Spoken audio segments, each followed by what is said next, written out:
তো অনেক ডেট পিছানো হলো। তো ফাইনালি কিন্তু এবার এক্সপো শুরু হতে চলেছে আগামীকাল। অর্থাৎ ৫ই জুন ২০২৬। তো অনেকের ভিডিওতে তোমরা দেখে থাকবে যে টিকিট প্রাইস ৳১০ দেখিয়েছিল। বাট না, আমি আজকে গিয়ে দেখলাম যে আজকে থেকে হয়তো শুরু হতে পারে, কিংবা আজকে টিকিট না লাগলেও কাল থেকে ফাইনাল ৫ তারিখ থেকে। তো তোমরা দেখতে পেলে ভিডিওতে ১ম এই যে টিকিট প্রাইস কিন্তু ৳২০ করা হয়েছে।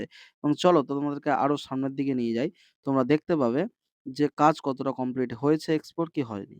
তো যেরকম আমি দেখলাম, তোমরা ভিডিওতে দেখতে পাচ্ছ প্রায় অলমোস্ট কাজ একদম শেষের দিকে। তো তাই আমি বলতে পারি যে কালকে শুরু হচ্ছেই হচ্ছে। এবং সেখানে লোকজনকে জিজ্ঞাসা করলাম, তারাও বলল যে আজ অর্থাৎ ৪ তারিখে টিকিট না লাগলেও কাল থেকে মানে ৫ তারিখ থেকে অবশ্যই লাগবে। তো এগুলো যে নাগরদোলা আছে, বড়, বড় রাইড, সব কিন্তু রাইডগুলো একদম রেডি হয়ে গেছে। চলো তোমাদেরকে আরো দেখাই যে কতটা কাজ এক্সপোর হয়েছে। তো যারা এরা মেসেজ করছিলে, জানতে চাইছিলে যে এক্সপো কবে থেকে শুরু? তাদের জন্য সুখবর, এক্সপো কিন্তু শুরু আগামীকাল অর্থাৎ ৫ই জুন থেকে। তো প্রত্যেকটা রাইড একদম রেডি হয়ে গেছে। তো বৃষ্টির কারণে অনেক কাজ কমপ্লিট হয়নি। তার জন্য কিন্তু শুরু হয়নি এতদিন। না হলে কিন্তু অনেক আগে শুরু হয়ে যেত। তো কারা, কারা অপেক্ষা করছো? চলে আসো। আর এবার কিন্তু একটা দারুণ চমক, বিশেষ আকর্ষণ জলপুরি। যেটা তোমরা এক্সপো তে আগে দেখোনি, এবারই এসছে। তো কেমন লাগলো ভিডিওটা অবশ্যই